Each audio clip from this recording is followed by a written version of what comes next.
নমস্কার বন্ধুরা, আপনাদের এলাকার বুথের যে সকল ভোটারদের নাম বাদ গেছে তারা এই লিস্টে নামগুলো চেক করে দেখে নিতে পারেন। নমস্কার বন্ধুরা, এসআইআরে আপনার এলাকার বুথ থেকে যাদের যাদের নাম বাদ যাচ্ছে সেই লিস্ট আপনি আপনার মোবাইলে খুব সহজে ডাউনলোড করে দেখে নিতে পারবেন এবং কী কারণে এই ভোটারদের নাম বাদ যাচ্ছে সেই কারণটিও ডান দিকে লেখা রয়েছে। দেখতে পাচ্ছেন স্থায়ীভাবে স্থানান্তরিত, মৃত, অনুপস্থিত, খুঁজে পাওয়া যায়নি, এই সমস্ত কারণগুলোর জন্য এই সমস্ত ভোটারগুলোদের নাম কিন্তু বাদ যাচ্ছে এবং এখানে ভোটারদের ভোটার কার্ড এবং তাদের নাম এবং পাশাপাশি তাদের অভিভাবকের নাম অর্থাৎ সম্পর্কযুক্ত ব্যক্তির নাম, কত নম্বর সিরিয়ালে কত নম্বর পার্টে তাদের নাম ছিল, সমস্ত তথ্য কিন্তু এখানে লেখা রয়েছে। দেখতে পাচ্ছেন পুরো লিস্টটা রয়েছে এবং এই লিস্ট প্রত্যেকটি জেলার প্রত্যেকটি বুথে রয়েছে। আপনারা খুব সহজে প্রত্যেকটি জেলার লিস্ট দেখে নিতে পারবেন। দেখতে পাচ্ছেন কোচবিহার, আলিপুরদুয়ার, জলপাইগুড়ি, কালিম্পং, দার্জিলিং, উত্তর দিনাজপুর, দক্ষিণ দিনাজপুর, মালদা, মুর্শিদাবাদ, নদিয়া, উত্তর 24 পরগনা, দক্ষিণ 24 পরগনা, কলকাতা, উত্তর দক্ষিণ, হাওড়া, হুগলি, পূর্ব মেদিনীপুর, পশ্চিম মেদিনীপুর, ঝাড়গ্রাম, পুরুলিয়া, বাঁকুড়া, পূর্ব বর্ধমান, পশ্চিম বর্ধমান, বীরভূম, সমস্ত জেলার প্রত্যেকটি জেলার তার পাশাপাশি প্রত্যেকটি এলাকার প্রত্যেকটি বুথের প্রত্যেকটি বিধানসভার লিস্ট কিন্তু এখান থেকে আপনারা খুব সহজে ডাউনলোড করে নিতে পারবেন এবং ডাউনলোড করার সময় আপনাদের 3টি কিন্তু অপশন এখানে থাকছে। আপনাদের আমি দেখাবো কিভাবে আপনারা ডাউনলোড করবেন, খুব সহজে কিন্তু ডাউনলোডটা করে নেবেন। তার জন্য অবশ্যই ভিডিওটিকে প্রথম থেকে শেষ পর্যন্ত দেখতে হবে। তো প্রথমে আপনাদের এই অফিসিয়াল ওয়েবসাইটে চলে আসতে হবে। অফিসিয়াল ওয়েবসাইটটি দেখতে পাচ্ছেন, list of voter whose name were in the West Bengal electoral rolls as of 2025 but are not included in the draft roll of SIR 2026। অর্থাৎ 2025 সালের ভোটার লিস্টে এই সমস্ত ভোটারদের নাম ছিল কিন্তু এসআইআর থেকে এদের নাম বাদ দেওয়া হয়েছে। সেই লিস্ট দেখার জন্য দেখতে পাচ্ছেন 3টে এখানে অপশান দেওয়া রয়েছে। প্রথমত ভোটার কার্ড দিয়ে সার্চ করার অপশান রয়েছে, তারপরে ডাউনলোড এএসডি অর্থাৎ অ্যাবসেন্ট, শিফটেড এবং ডেড এই সমস্ত ভোটারদের লিস্ট আপনারা বিধানসভা ওয়াইজ পার্ট নম্বর ওয়াইজ দেখতে পারবেন। পাশাপাশি প্রত্যেকটি বিধানসভার প্রত্যেকটি বুথের বিএলও বিএলএদের যে মিটিং করা হয়েছিল সেই মিটিংয়ের রেজলিউশন কপিও কিন্তু আপনারা এখানে প্রত্যেকটি বিধানসভার প্রত্যেকটি বুথের ডাউনলোড করতে পারবেন।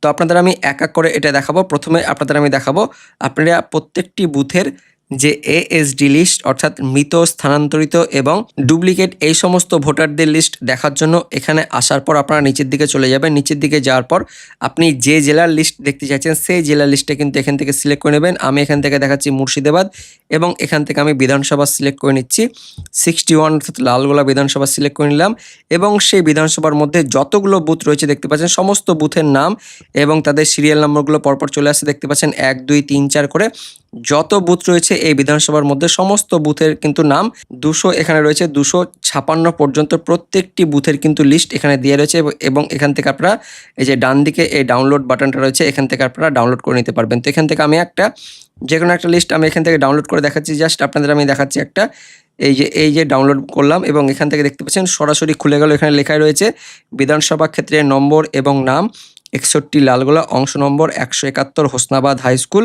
এবং এখানে এই সমস্ত ভোটারদের যাদের বিএলও এবং বিএলএ যে মিটিং করা হয়েছিল সেই মিটিংয়ে যাদেরকে খুঁজে পাওয়া যায়নি বা যারা মৃত বা স্থানান্তরিত তাদের কিন্তু নাম এখানে দেওয়া রয়েছে এবং তাদের দেখতে পাচ্ছেন ভোটার কার্ড নম্বর এবং নির্বাচকের নাম, পাশাপাশি সম্পর্কযুক্ত ব্যক্তির নাম, পুরনো অংশ নম্বর এবং পুরনো ক্রমিক সংখ্যা সেটা দেওয়া রয়েছে, পাশাপাশি বয়স, তার সঙ্গে লিঙ্গ দেওয়া রয়েছে এবং কী কারণে এদেরকে বাদ দেওয়া হচ্ছে সেই কারণটা কিন্তু এখানে লেখা রয়েছে। তো সমস্ত ডিটেলস কিন্তু আপনারা দেখতে পাচ্ছেন, মৃত ডিটেলস দেওয়া রয়েছে, পাশাপাশি স্থানান্তরিত রয়েছে, তার সঙ্গে দেখতে পাচ্ছেন এখানে খুঁজে পাওয়া যায়নি এরকমও রয়েছে, ইতিমধ্যে তালিকাভুক্ত অর্থাৎ ডুপ্লিকেট কিন্তু এনার নাম রয়েছে। এভাবে প্রত্যেকটি ভোটারের কিন্তু এখানে ডিটেলসটা দেওয়া রয়েছে, মৃত ভোটার, স্থানান্তরিত ভোটার এবং একাধিকবার যদি নাম থাকে ইতিমধ্যে তালিকাভুক্ত অর্থাৎ এর নাম কিন্তু আগে থেকে ছিল অর্থাৎ ডুপ্লিকেট ইনি ভোটার, এইভাবে কিন্তু সমস্ত ডিটেলসগুলো দেওয়া রয়েছে। এখান থেকে আপনারা খুব সহজে কিন্তু এটা ডাউনলোড করে নিতে পারবেন। পাশাপাশি এখান থেকে আরও যে অপশানগুলো দেওয়া আছে সেই অপশানগুলো আপনাদের আমি দেখাবো। যেটা বলছিলাম বিএলও বিএলএ যে রেজলিউশন সেটাও কিন্তু ডাউনলোড করতে পারবেন। তার জন্য আমরা এবার এই কার্ডে এবার ক্লিক করব, এখানে ক্লিক করে নিলাম। ক্লিক করার পর এবার আমরা এখান থেকে জেলার নামটা সিলেক্ট করবো একইভাবে। জাস্ট একটা জেলা সিলেক্ট করে নিচ্ছি, মুর্শিদাবাদ আমি করলাম এবং এখান থেকে আমি একইভাবে 61 লালগোলা সিলেক্ট করে নিলাম এবং সেই বিধানসভার মধ্যে যতগুলো এখানে বুথ রয়েছে এবং সেই বুথের যতগুলো বিএলও বিএলএ যে মিটিং হয়েছিল তার যে রেজুলেশন কপি যেটা যাদের যাদের নাম বাদ যাচ্ছে সেই কপিটা কিন্তু এখান থেকে একইভাবে দেওয়া রয়েছে। একইভাবে আমি ওই যে 171 যেটা আপনাদের আমি দেখিয়েছিলাম সেখানে কিন্তু চলে যাব। এই 171 এই যে এই বুথটাতে চলে আসছে, এখান থেকে আমি ডাউনলোড করে নেব। যে ডাউনলোড করে নিলাম এবং দেখতে পাচ্ছেন যেটা বিএলও বিএলএ যে মিটিং হয়েছিল সেই মিটিংয়ের কিন্তু সম্পূর্ণ সেই কপিটা আপনারা দেখতে পাচ্ছেন। এখান থেকে সম্পূর্ণ কপি যে সমস্ত বিএলএ ছিল তাদের কিন্তু সই দেখতে পাচ্ছেন আপনারা, এবং পাশাপাশি কাদের কাদের নাম বাদ যাচ্ছে সেই লিস্টটা কিন্তু দেওয়া রয়েছে। দেখতে পাচ্ছেন কতজন বাদ যাচ্ছে, এখানে বিএলওর কিন্তু সই রয়েছে এবং একইভাবে পরপর এবার দেখতে পাচ্ছেন ওই যে ভোটারগুলোতে নাম কিন্তু চলে আসছে এবং তাদের সম্পর্কিত ব্যক্তির নাম, পাশাপাশি তাদের ভোটার কার্ড নম্বর দেওয়া রয়েছে এবং কী কারণে এদের নাম বাড়ছে সেই লিস্টে এখানে দেখতে পাচ্ছেন ডেড, অর্থাৎ এখানে মৃত ব্যক্তি, এবং তারপরে এখানে রয়েছে দেখতে পাচ্ছেন এখানে ডেড, এটাও ডেড, অর্থাৎ এই বুথে কিন্তু অনেক ভোটারের নামই মৃত্যু কারণে বাদ যাচ্ছে। এবং তারপর আমরা দেখতে পাচ্ছি এখানে পার্মানেন্টলি শিফটেড, অর্থাৎ যারা স্থানান্তরিত তাদের নামও দিয়ে রয়েছে, পাশাপাশি যাদের একাধিকবার যাদের নাম থাকবে তাদের নামও কিন্তু এইভাবে এখানে কিন্তু দেওয়া রয়েছে, অর্থাৎ ডুপ্লিকেট ভোটার তাদের কিন্তু দেওয়া রয়েছে। তো এভাবে সমস্ত লিস্টে কিন্তু আপনারা খুব সহজে আপনাদের মোবাইল থেকে ডাউনলোড করে নিতে পারবেন। এবং এই লিঙ্কটাতে আসার জন্য আপনাদের আমাদের এই ভিডিও ডেসক্রিপশানে কিন্তু লিঙ্ক দেওয়া রয়েছে, সেখানে ক্লিক করলে আপনারা কিন্তু এই যে অফিসিয়াল ওয়েবসাইট যেটা আপনাদের আমি দেখাচ্ছি এই অফিসিয়াল ওয়েবসাইটে কিন্তু এসে আপনারা এই লিস্টটা খুব সহজে ডাউনলোড করে নিতে পারবেন, যেখানে কিন্তু আপনাদের বুথের যাদের যাদের নাম বাদ যাচ্ছে তাদের পুরো পিডিএফ লিস্ট দেখতে পারবেন, পাশাপাশি আপনাদের বিএলও বিএলএ যে মিটিংটা হয়েছিল রেজুলেশন কপি সেটাও কিন্তু খুব সহজে ডাউনলোড করে নিতে পারবেন। পাশাপাশি ড্রাফট ভোটার লিস্ট আপনারা আপনাদের মোবাইল থেকে কিভাবে দেখবেন সেটা নিয়ে অলরেডি কিন্তু আমরা ভিডিও দিয়ে দিয়েছি, সেই ভিডিওর লিঙ্কও আমাদের এই ভিডিওর ডেসক্রিপশন বক্সে থাকবে, সেখান থেকে আপনারা কিন্তু দেখে নিতে পারবেন। তো বন্ধুরা, ভিডিওটি ইনফরমেটিভ হয়ে থাকলে বা ভালো লেগে থাকলে লাইক করে দেবেন। দেখা